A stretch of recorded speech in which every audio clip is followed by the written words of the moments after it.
The train slowed to a gentle halt, its brakes hissing like a final exhale, and Natalie stepped onto the weathered platform of the station. The air was different here, softer somehow, laced with the faint scent of pine and rain-soaked earth. She took a deep breath, closing her eyes for a moment as the memories surged. Long summer afternoons, sketching under the shade of the sycamore trees, the hum of crickets in the evenings, the way light slanted golden across the fields just before dusk. It had been years since she'd stood in this place, and yet it felt achingly familiar, as though no time had passed at all. Her suitcase bumped along the cobblestone path as she made her way into the heart of the town. A collection of brick storefronts lined the main street, their windows adorned with cheerful handwritten signs and displays of local goods. The bakery still had the same striped awning, its opening bell chiming faintly as someone stepped inside. An elderly couple ambled by, their arms linked with a kind of ease that made Natalie's chest tighten. It was all so unchanged, as though the world had spun relentlessly on, but this little town had held fast, rooted and steadfast.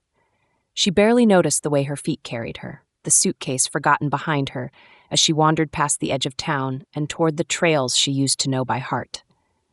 Here, the land rolled gently, dotted with wildflowers and ancient oaks. The air was damp, the mist settling low across the fields, tendrils of it curling around the wooden fences and stone markers scattered throughout the old battlefield. These markers were a quiet testament to history, names and dates softly weathered into the granite, a reminder of the lives that had once passed through this place. Natalie paused by one, running her fingers along the cool surface. Her fingers faltered briefly over the name etched there, and for a moment her mind spun with fragments of the past, stories her father had told her about the battles fought here, the sacrifices made. She exhaled and stepped back, her gaze lifting to the horizon. The truth was, she had come back searching for something she couldn't quite name. In the city, the noise had been deafening, not just the honking cars and endless motion of people, but the noise in her own mind. She had poured herself into her designs for years, her collections celebrated for their bold, imaginative lines and unexpected textures. But lately, the ideas had stopped coming. Every sketch felt hollow, every fabric uninspired. It was as though she had lost her voice, her vision. And so she had returned, hoping this place, with its quiet beauty and deep roots, could remind her of who she was and why she created in the first place. Natalie let her fingers trace the edge of her sketchbook tucked tightly beneath her arm. It felt heavy, not in weight but in expectation. She lowered herself onto a low stone wall, letting the mist cling to her skin as she flipped to a blank page. The pen hovered above the paper. Nothing came. Her head sank into her hands, tears prickling at the edges of her eyes. She had thought coming back would be enough. She had thought she'd step into the fields of her childhood and find the magic waiting for her, ready to guide her hand. But instead, the silence pressed down like a weight, and she felt untethered, as though she were a stranger in a place she should know. In the distance, a bird called out, its song cutting through the stillness. Natalie lifted her head, brushing her damp cheek with the back of her hand. The mist shifted slightly, revealing a narrow path that wound deeper into the woods, where the trees grew denser and the world seemed quieter still. She rose, tucking the sketchbook under her arm once more. Perhaps the answers weren't waiting in the open fields. Perhaps they lay somewhere hidden, waiting for her to go looking. With hesitant steps, she moved toward the trail, letting it pull her forward.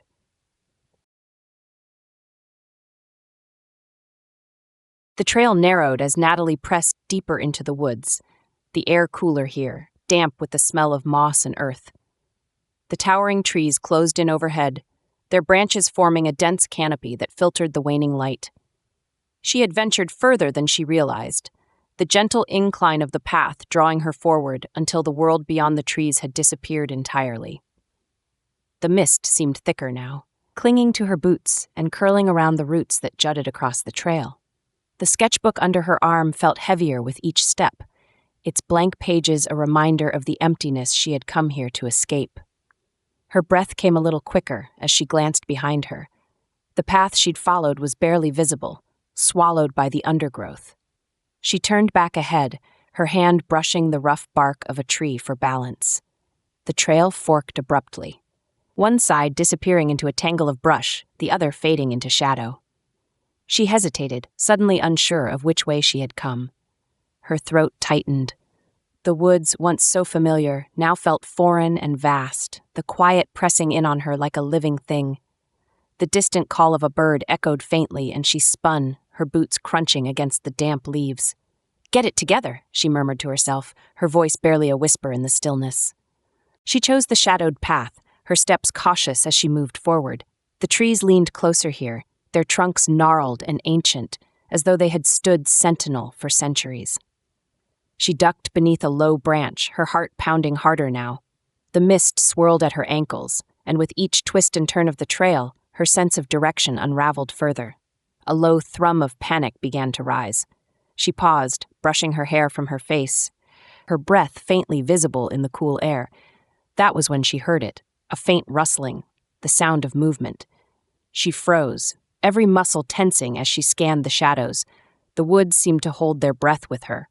She took a cautious step back, her boot catching on a root, and she stumbled, her hand shooting out to steady herself against a tree.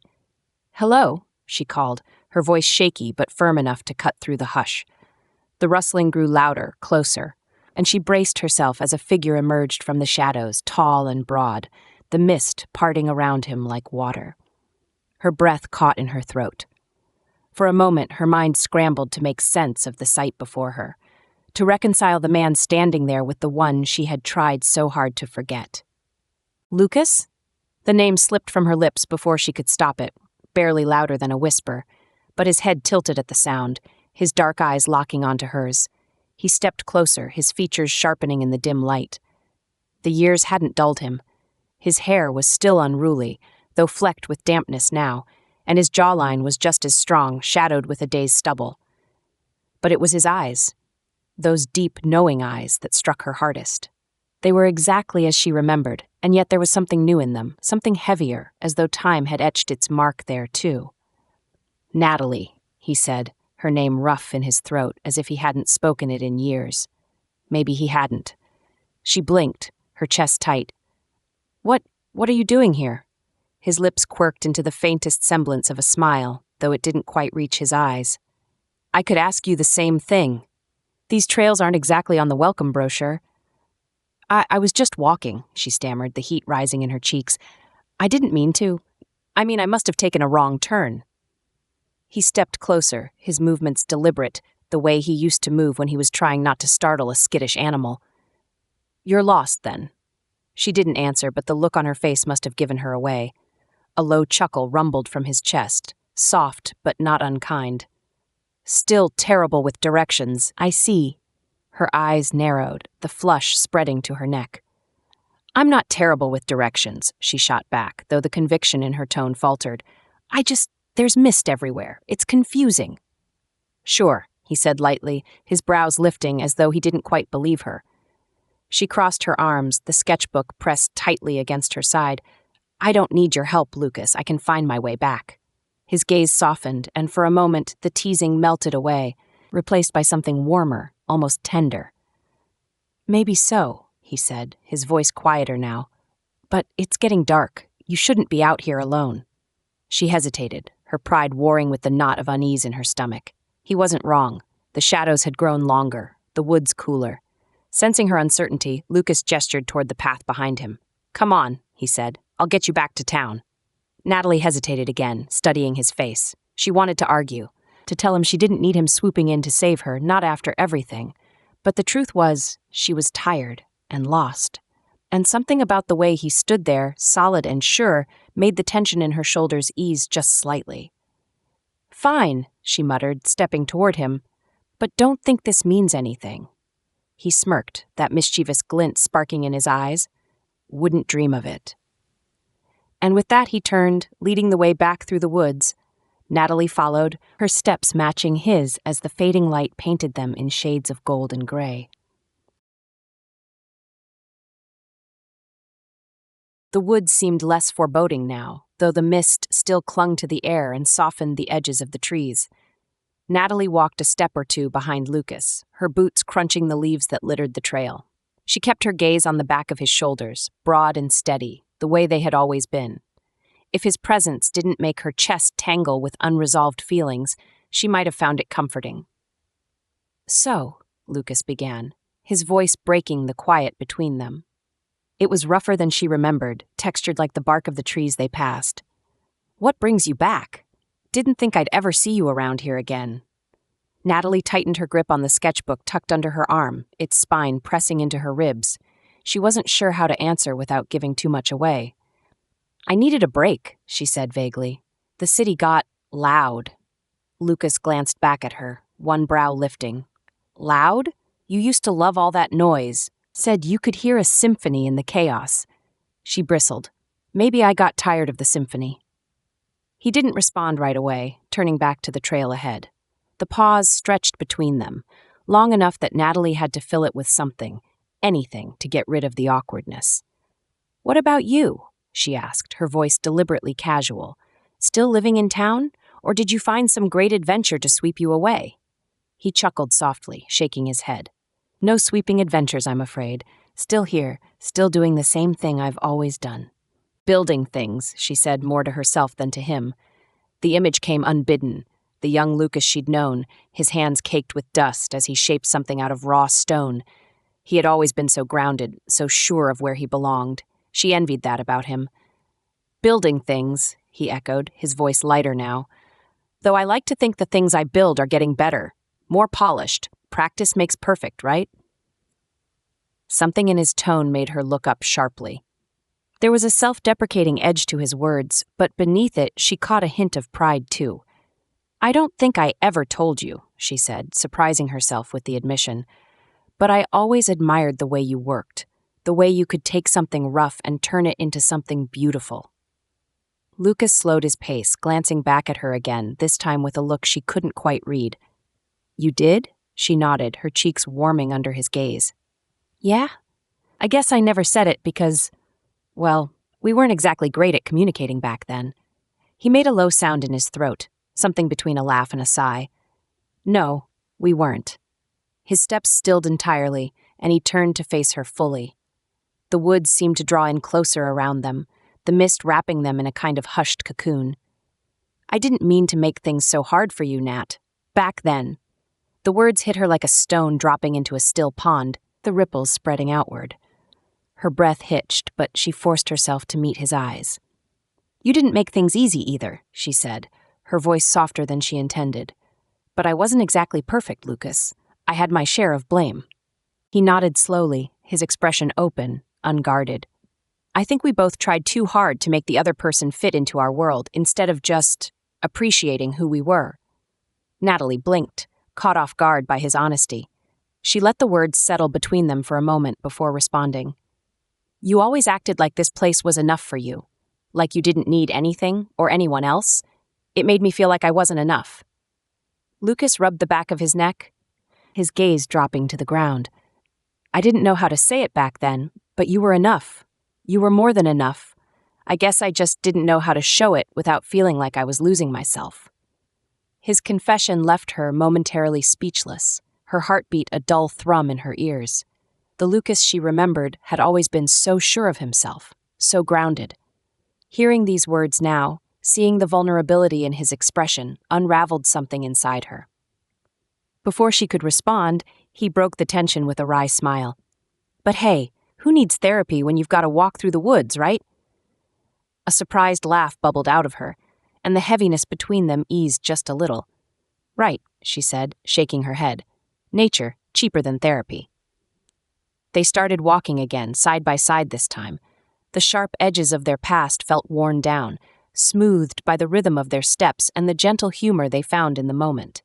Lucas pointed out a tree he'd carved his initials into as a boy, and Natalie teased him for his lack of artistic flair.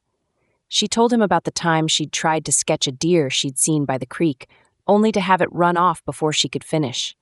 He joked that her artistic genius clearly hadn't been appreciated by wildlife. The woods grew lighter as they walked, the mist thinning as the trail widened. Natalie found herself relaxing in a way she hadn't in months, maybe years. She hadn't expected this, not just running into Lucas, but the ease that had begun to creep back between them, like slipping on an old coat that still fit despite the years. As they reached the edge of the woods, the town coming into view in the distance, Lucas slowed to a stop. "Looks like you're officially unlost," he said, gesturing ahead. Natalie smiled faintly. "Thanks for saving me, again." His grin was lopsided, the way it had always been. "Anytime, Nat." She hesitated, torn between walking away and saying something more. But before she could decide, he spoke again.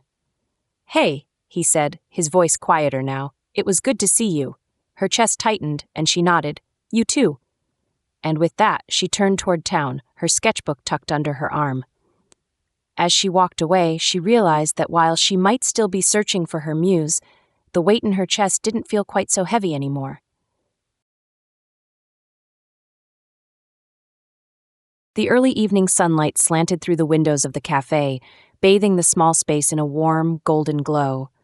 Natalie sat at a corner table, absently swirling her spoon through her coffee. Outside, the gentle hum of the town drifted in, a car rolling lazily down the street, the faint chatter of passers-by, the occasional bark of a dog. It was peaceful in a way she hadn't felt in years. And yet, her heart jumped when the door opened, the little bell above it jingling softly. "Sorry I'm late," Lucas said, striding inside with an easy confidence, though the slight flush on his cheeks betrayed him. "Old Man Turner caught me on the sidewalk. Thought I'd never get away." Natalie smiled despite herself, setting the spoon down. "Still the most popular guy in town, I see." He huffed out a laugh as he slid into the chair opposite her. "Hardly. He just wanted to complain about the potholes on Main Street, as if I'm the one in charge of fixing them." "Well," she teased, lifting her coffee cup, "you do have a reputation for fixing things."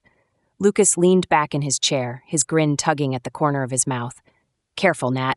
If you keep feeding my ego like that, I might start thinking you missed me." Her smile faltered for a split second, but she recovered quickly, lifting her chin. "Don't push your luck." They sat in companionable silence for a moment, the ease between them something Natalie was still getting used to. It had been a week since their unexpected encounter in the woods, and somehow their paths kept crossing. At first, it had felt like coincidence, bumping into each other at the market, on the street, outside the hardware store. But after the third or fourth time, it was clear they weren't exactly avoiding each other. "So," Lucas said, breaking the silence, "what's the plan for today's nostalgic tour? You'll have to remind me. Were we supposed to ruin our appetites with ice cream first, or was that after the walk by the creek?" Natalie rolled her eyes, but couldn't suppress her grin. "You're the one who insisted on tagging along. Don't act like you're not loving every minute of this." He held up his hands in mock surrender. "Guilty as charged. Lead the way, Madam Tour Guide." They ended up at the old bookstore on the corner of Maple and 3rd, the one Natalie had been obsessed with as a teenager. The storefront hadn't changed, still the same faded green paint and slightly crooked sign that read "Pennies, Books, and Curiosities." Inside, the familiar scent of aged paper and dust hit her immediately, and a pang of nostalgia tightened her chest. "I can't believe this place is still here," she murmured, running her fingers along the spines of books lined up on a shelf. "Half these titles look exactly the same as when I left." Lucas was beside her, flipping absently through the pages of a thick leather-bound volume. "Why mess with perfection?" he said. "Places like this don't need to change." "Maybe," she said quietly, pulling a book off the shelf and tracing its embossed title. "But doesn't it ever feel stagnant? Like it's stuck?" He looked at her then, his gaze steady. "Not everything that stays the same is stuck, Nat. Sometimes it's just holding steady, waiting for the right moment to mean something again."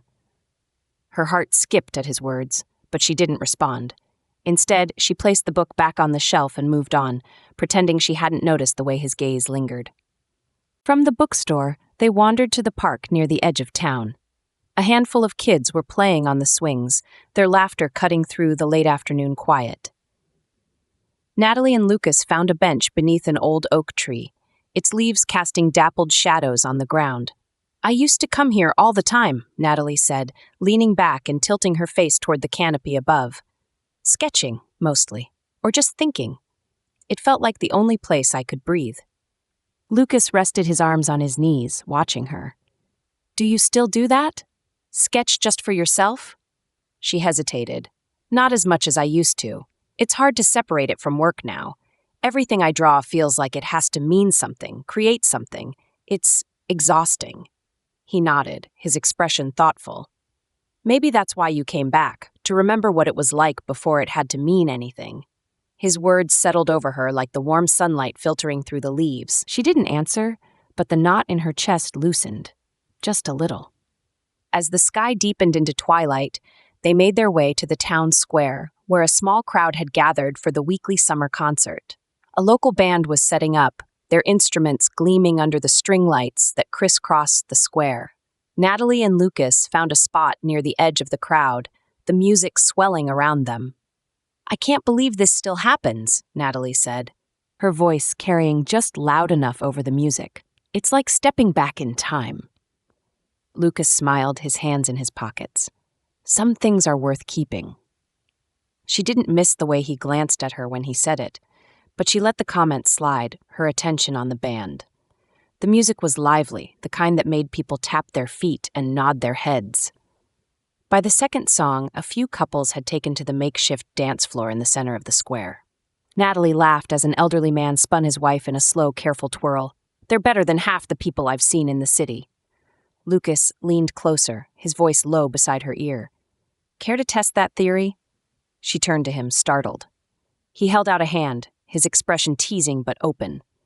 She hesitated, her heart skipping, but something about the way he looked at her made it impossible to say no. "Fine," she said, slipping her hand into his. "But if I trip, I'm blaming you." "Deal," he said, his grin widening. As he led her onto the dance floor, the rest of the world seemed to fade. The music swirled around them, and for the first time in a long time, Natalie felt like she wasn't stuck. She was simply here, in this moment, with Lucas, and it felt like enough. The field stretched out before them, a vast expanse of tall grass and wildflowers swaying gently in the cool night breeze. Above, the stars glittered like shards of broken glass scattered across an endless black canvas. Natalie leaned back on her elbows, the old quilt beneath her crinkling softly as she shifted. The night was quiet, save for the occasional chirp of a cricket or the rustle of the wind through the trees. She hadn't realized how much she'd missed the stillness of a place like this, where the world slowed down enough to let her breathe. Lucas lay beside her, his hands laced beneath his head as he stared up at the sky. He looked at ease here, his shoulders relaxed, the faintest hint of a smile playing at his lips. She found herself stealing glances at him, the way the moonlight softened the sharp planes of his face, the way his chest rose and fell with unhurried breaths. There was a time when she could have looked at him like this for hours without needing to say a word. And yet, sitting here now, the weight of all that had gone unsaid between them pressed against her ribs. "You don't get stars like this in the city," Lucas said finally, his voice low, almost reverent. "No," Natalie murmured, her gaze lifting to the sky. "Too much light, too much noise." "Too much of everything," he added, and she hummed in agreement. A comfortable silence stretched between them, the kind that seemed to belong to the night itself. Natalie picked idly at the fringe of the quilt, her mind drifting. She wasn't sure how they'd ended up here tonight. One moment, they'd been walking back from the square after the concert, the buzz of music and laughter still lingering in the air. The next, Lucas had steered them toward this field, the one they used to visit as teenagers when they wanted to escape the world. She hadn't protested. Maybe part of her had wanted to see if it still felt the same. "You remember the first time we came out here?" Lucas asked, as if reading her thoughts. "Of course." She smiled faintly, her gaze still fixed on the stars. "You dragged me out here to watch a meteor shower, said it'd be the best view in town." He chuckled, the sound warm and familiar. "And you complained the whole walk about how your shoes weren't meant for hiking." "They weren't," she shot back, a playful edge to her voice. "But you didn't seem to care. You just kept saying it'd all be worth it. And was it?" he asked, turning his head to look at her. She hesitated, feeling the weight of his gaze even before she met it. His eyes were darker in the dim light, but they still held that same spark, that same intensity that had always made her feel like he could see right through her. "Yeah," she admitted softly. "It was worth it." His smile was small, but it lingered, and for a moment, she thought he might say something more. Instead, he pushed himself up onto his elbows, his gaze drifting past her to the open field. "You know," he said, his tone shifting, "I think we're missing something." She frowned. "Missing what?" He climbed to his feet, brushing stray grass from his jeans before extending a hand toward her. "A dance." She blinked up at him, caught off guard. "A dance?" "Why not?" he said, his grin widening. "We've got the stars, the moon, the soundtrack of crickets. Seems like a missed opportunity if we don't." She laughed softly, shaking her head. "You're ridiculous." "Maybe," he said, still holding out his hand. "But I'm not wrong." Her heart skipped, a flicker of hesitation rooting her in place. But there was something in the way he looked at her, earnest, unguarded, that made it impossible to refuse. Slowly, she placed her hand in his and let him pull her to her feet. "There's no music," she pointed out as he guided her onto the grass, her voice teasing but soft. "We don't need music," he countered, his hands settling lightly at her waist. "Just follow my lead." She rolled her eyes, but let him draw her closer, her hands resting on his shoulders. They swayed together in the quiet, their movements slow and instinctive, as though no time at all had passed since the last time they'd held each other like this. The night wrapped around them, the cool breeze brushing against her skin, the stars spinning lazily overhead. For a while, neither of them spoke. Natalie focused on the rhythm of their steps, the warmth of his hands through the fabric of her sweater, the faint scent of cedar and earth clinging to him. It felt easy, familiar, like slipping back into a dream she hadn't realized she'd been missing. Then he murmured her name, so soft she almost didn't hear it. She looked up, her breath catching at the way he was watching her, his eyes searching hers as though trying to commit every detail to memory. "I've missed this," he said, his voice low, rough around the edges. "I've missed you." Her heart tightened, a rush of emotions she couldn't quite name rising in her throat. She wanted to respond, to say something that could capture the strange, aching pull she felt toward him in this moment. But before she could, he leaned in, his forehead brushing lightly against hers. "Lucas," she whispered, though it came out more like a breath than a word. He hesitated, his gaze flicking to her lips before meeting her eyes again. "Tell me to stop," he said, his voice barely audible. She didn't. Instead, she closed the distance between them, her lips finding his with a tenderness that made her chest ache. The kiss was soft at first, hesitant, as though they were both afraid the moment might shatter. But when his hand slid up to cup her cheek, she leaned into him, her fingers curling into the fabric of his shirt. The rest of the world fell away, leaving only the quiet hum of the night and the warmth of his touch. When they finally pulled apart, their foreheads still touching, Natalie let out a shaky breath, a soft, disbelieving laugh escaping her.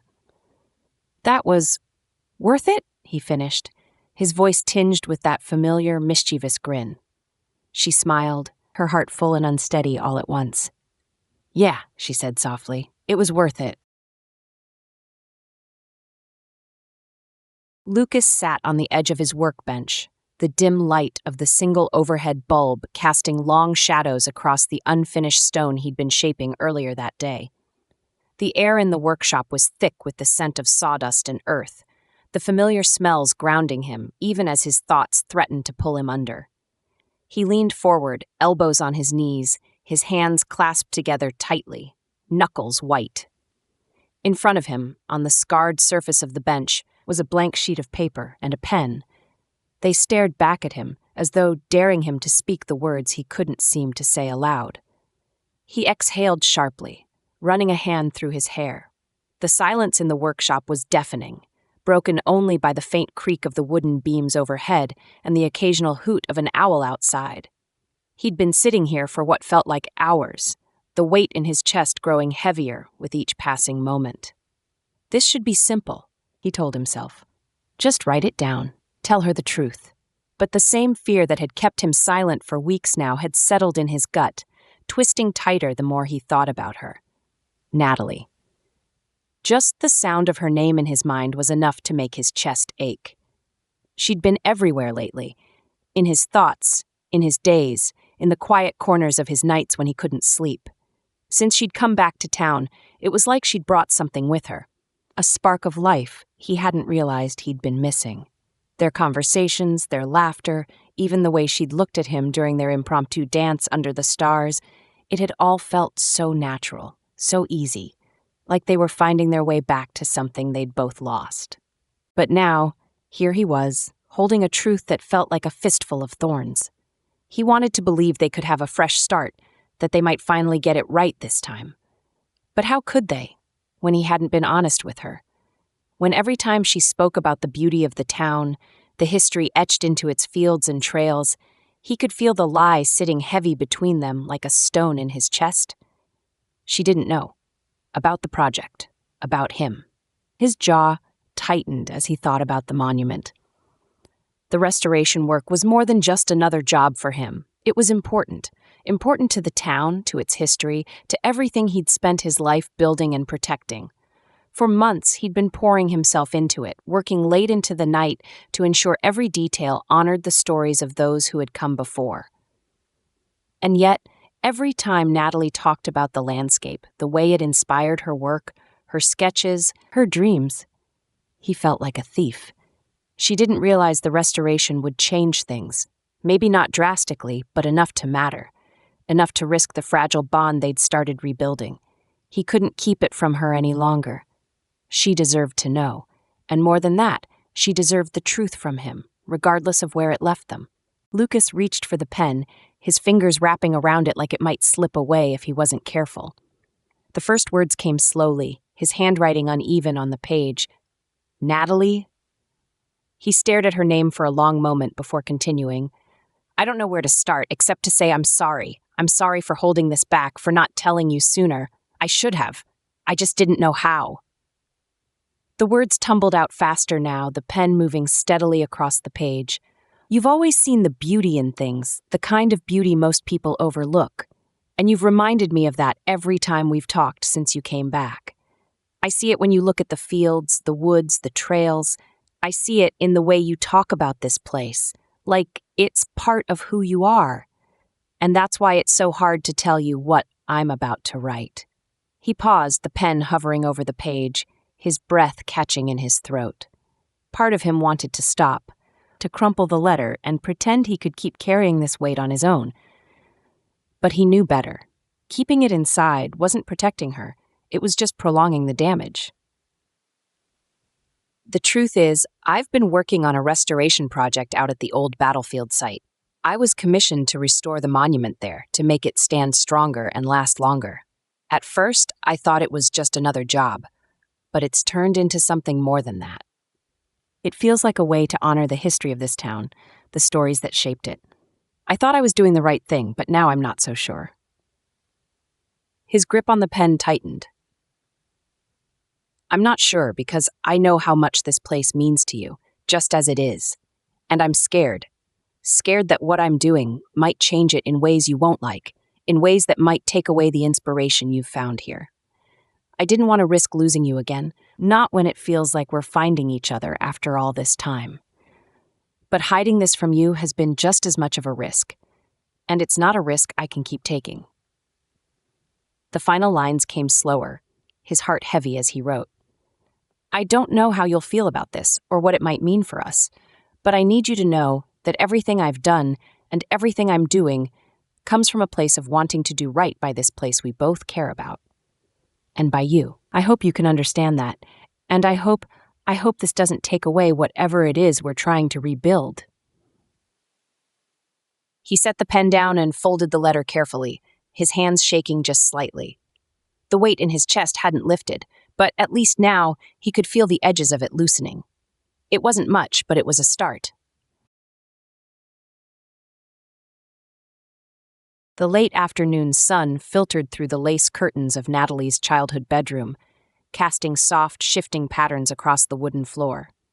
The house was quiet, save for the occasional creak of the old timbers settling, the kind of silence she hadn't experienced in years. She sat cross-legged on the bed, her sketchbook open but untouched beside her, its blank pages reflecting her own restless thoughts. On the desk by the window lay the letter, folded neatly, her name written in Lucas's familiar handwriting across the front. It had been delivered earlier that day by the postmaster, tucked between a flyer for a local farmer's market and the utility bill her mother had forgotten to collect. She'd frozen when she saw it, her heart leaping into her throat at the sight of his name on the return address. For hours, she'd avoided it, moving it from the kitchen counter to the desk, then from the desk to her hands, only to set it down again. But there was no avoiding it now. The letter sat there like it had a pulse of its own, a quiet presence that demanded to be reckoned with. Natalie drew in a slow breath and reached for it, her fingertips brushing the edge of the paper. Her hands felt clumsy as she unfolded it, the creases soft from the care he'd taken to fold it just so. For a moment she didn't look at the words, just stared at his handwriting. Strong, slightly uneven, as though each letter carried a weight he'd had to force himself to lift. Then, finally, she began to read. Natalie? Her stomach tightened as her eyes moved over the words, the cadence of his voice threading itself through the lines. He'd always spoken with a quiet earnestness, and now, even on paper, she could feel the weight of his intent. I don't know where to start, except to say I'm sorry.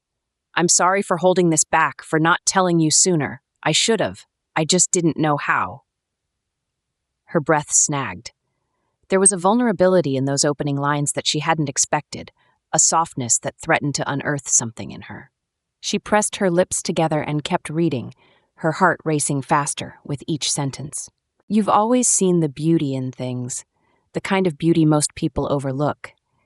And you've reminded me of that every time we've talked since you came back. I see it when you look at the fields, the woods, the trails. I see it in the way you talk about this place, like it's part of who you are. And that's why it's so hard to tell you what I'm about to write. Her fingers tightened around the paper. She could feel it coming, the truth that had been lingering unspoken between them. She hadn't known what it was exactly, but she'd felt it in the silences, in the way his eyes sometimes flickered with something unspoken.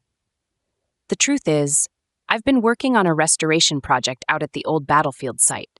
I was commissioned to restore the monument there, to make it stand stronger and last longer. At first, I thought it was just another job, but it's turned into something more than that. It feels like a way to honor the history of this town, the stories that shaped it. I thought I was doing the right thing, but now I'm not so sure. Her pulse thrummed loudly in her ears. The battlefield. The woods, of course. The realization hit her like a wave, her mind reeling with the implications. She could see it now. The changes he must have been making, the plans she hadn't known about. The very landscape she'd come back to for inspiration. The one she'd hoped would save her from herself was being altered. By Lucas. She kept reading, a lump forming in her throat. I'm not sure because I know how much this place means to you, just as it is, and I'm scared. Scared that what I'm doing might change it in ways you won't like, in ways that might take away the inspiration you've found here. I didn't want to risk losing you again, not when it feels like we're finding each other after all this time. But hiding this from you has been just as much of a risk, and it's not a risk I can keep taking. Her vision blurred slightly, the words swimming on the page. She blinked hard, forcing herself to finish. I don't know how you'll feel about this, or what it might mean for us, but I need you to know that everything I've done and everything I'm doing comes from a place of wanting to do right by this place we both care about, and by you. I hope you can understand that. And I hope this doesn't take away whatever it is we're trying to rebuild. The letter fell into her lap, her hands still clutching one edge of the paper. She stared down at it, her mind spinning with 1,000 thoughts, emotions tumbling over each other in a chaotic, unrelenting rush. Anger, confusion, admiration, and somewhere beneath it all, the faint, steady ache of something else, understanding. She folded the letter carefully, her hands trembling as she set it down beside her. The weight in her chest felt heavier than ever, but it wasn't the kind of heaviness that crushed. It was the kind that demanded to be carried, to be reckoned with. For the first time in months, maybe years, she felt an idea beginning to stir. Not a full vision, not yet, but the faintest outline of something waiting to be sketched, something new, something she couldn't create alone. The late afternoon sun bathed the old battlefield in hues of gold and amber as Natalie stepped onto the overgrown grass. The air was thick with the scent of wildflowers and damp earth, and the soft hum of cicadas created a gentle undercurrent to the quiet. In her hand, she clutched Lucas's letter, the edges worn from being read and reread, as if she could somehow unravel every intention, every unspoken emotion hidden between the lines. He was already there, standing by one of the ancient oak trees that marked the perimeter of the site. His silhouette was solid and familiar, his hands tucked into the pockets of his jeans as he stared out at the sweeping expanse of land. For a moment, Natalie simply watched him, her chest tightening as the weight of everything they had yet to say pressed against her ribs. Lucas turned at the sound of her footsteps, his expression unreadable but calm. He shifted slightly, as though preparing himself for whatever she was about to say. "You got my letter," he said, his voice quiet but steady. She nodded, her fingers tightening on the folded paper. "I got it." A breeze stirred between them, lifting strands of her hair and carrying the faint scent of cedarwood from his shirt. Neither of them spoke for a long moment, the silence filled only by the rustle of leaves overhead. Finally, Natalie broke the stillness. "Why didn't you tell me sooner, Lucas?" His shoulders rose and fell with a slow breath. "Because I didn't know how. I didn't want to hurt you, Nat. I didn't want this place or what I'm doing here to come between us. Not again." Her heart twisted at the raw honesty in his voice. "You could have trusted me," she said softly, though the edge in her words betrayed the hurt she still carried. "You should have trusted me." "You're right," he admitted, his gaze dropping briefly to the ground. "I should have. And I hate that I didn't. I've spent so much time trying to do right by this town, by its history, and then you came back, and it reminded me that doing right by you matters just as much." "I didn't want to screw it up." She sighed, the letter slipping from her hand as she took a step closer. "I get it, Lucas. I do. But this place, it's not just history to me. It's a part of who I am. It's where I find everything I can't find anywhere else. That's why I came back. And the thought of losing even a piece of it." She trailed off, brushing a hand across her forehead. His jaw tightened, his eyes lifting to hers. "I don't want to take anything from you, Nat. That's not what this is about. The restoration. It's meant to honor this place, not change it. But I get it now. I didn't really think about how it might look or feel to you. And that's on me." Natalie studied him, her gaze softening as she saw the sincerity etched into every line of his face. For all the pain and uncertainty that had lingered between them, she could see his heart in this, his devotion to the place they both loved, his desire to get it right even at the risk of losing her. She inhaled deeply, the knot in her chest loosening just enough for her to offer a tentative smile. "So, maybe we figure it out together." Lucas blinked, clearly caught off guard. "Together?" She tilted her head, a spark of determination flickering in her eyes. "Yeah. I know I've been holding on to this idea of the battlefield as it is, untouched and wild, but maybe there's a way to restore it that still keeps the spirit of the place intact, something that honors its history and its natural beauty." For the first time, a smile tugged at the corners of his mouth. "You'd really want to help with that?" "Of course," she said, her voice soft but resolute. "This place matters to both of us, Lucas. And if there's anyone who can find the balance between preserving it and restoring it, I think it's us." He exhaled, relief and something deeper flashing across his face. "Okay," he said, his tone steadier now. "Okay, let's figure it out." They walked together toward the center of the field where the monument stood, weathered but still proud. Natalie pulled her sketchbook from her bag, flipping past blank pages until she found one with the faint beginnings of a design. She crouched down, motioning for Lucas to join her as she began sketching. "What if we leave the wildflowers here?" she said, her pencil moving quickly across the page. "They've always been part of what makes this place feel alive. Could we find a way to work them into the space instead of clearing them out?" Lucas nodded, leaning closer to examine her sketch. "We could use a lower foundation for the monument, something that blends in with the landscape instead of standing out too much. And maybe instead of a stone path, we could go with something softer, gravel or wood chips." She glanced at him, her smile widening. "Now you're getting it." They brainstormed for what felt like hours, tossing around ideas and refining sketches until the sun dipped low on the horizon, casting long shadows across the field. Every suggestion built on the other, every laugh or lighthearted tease another stitch in the fabric of what they were mending. Not just the battlefield, but the connection between them. As the last rays of sunlight faded, Natalie closed her sketchbook, tucking it back under her arm. She looked at Lucas, her heart lighter than it had been in weeks. "Thank you," she said quietly. He frowned, confused. "For what?" "For trusting me," she said, "and for letting me be a part of this." His gaze softened, and he reached out, his hand brushing hers lightly. "I should have done it sooner, but I'm glad we're here now." She smiled, the warmth of his touch anchoring her in the moment. Together they turned toward town, the path ahead of them clearer than it had been in years. The morning light spilled across the old battlefield as Natalie stood at the edge of the site, her eyes scanning the swaying wildflowers and the proud, weathered monument in the distance. In her hand, she held her sketchbook, the pages now filled with scribbles and designs, ideas that had been refined and reimagined through long hours of collaboration with Lucas. She'd never thought working with him could feel so natural again. But here they were, standing side by side in the place they both loved, creating something together that felt like it could last. "All right," Lucas's voice cut into her thoughts, warm and steady as always.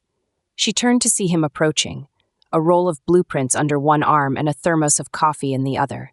His jeans were already streaked with dust, and his shirt clung to his shoulders with the faint sheen of early morning sweat. He looked every bit the craftsman she remembered from years ago, grounded and utterly at home in his work. "I've got the measurements for the new foundation, should keep it sturdy without messing with the grade of the land." Natalie raised an eyebrow, accepting the thermos he handed her. "You mean without flattening every flower in sight?" A grin tugged at his lips. "Exactly. I figured you'd kill me if I touched the wildflowers." "Damn right I would," she smirked, taking a sip of the coffee before setting the thermos down on a nearby stump. "The flowers stay. They're non-negotiable." Lucas unrolled the blueprints onto a makeshift table they'd cobbled together out of old sawhorses and a plank of wood.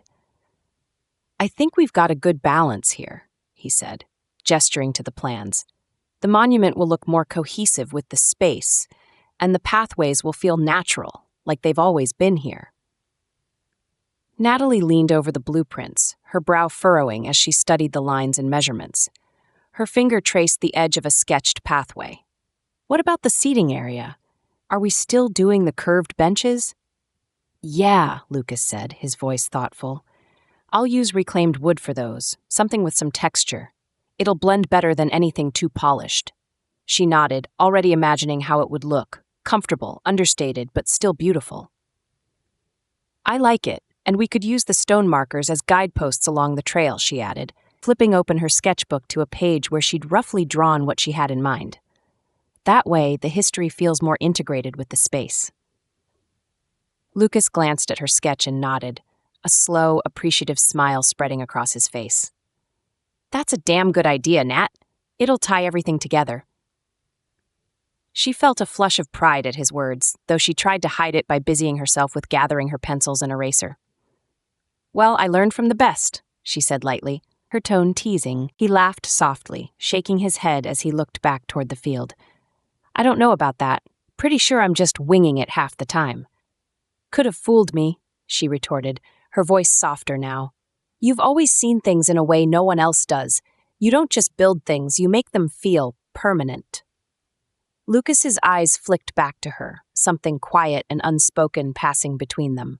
For a moment, the noise of the world faded, the hum of cicadas, the rustling of leaves, and all Natalie could hear was the steady rhythm of her own heartbeat.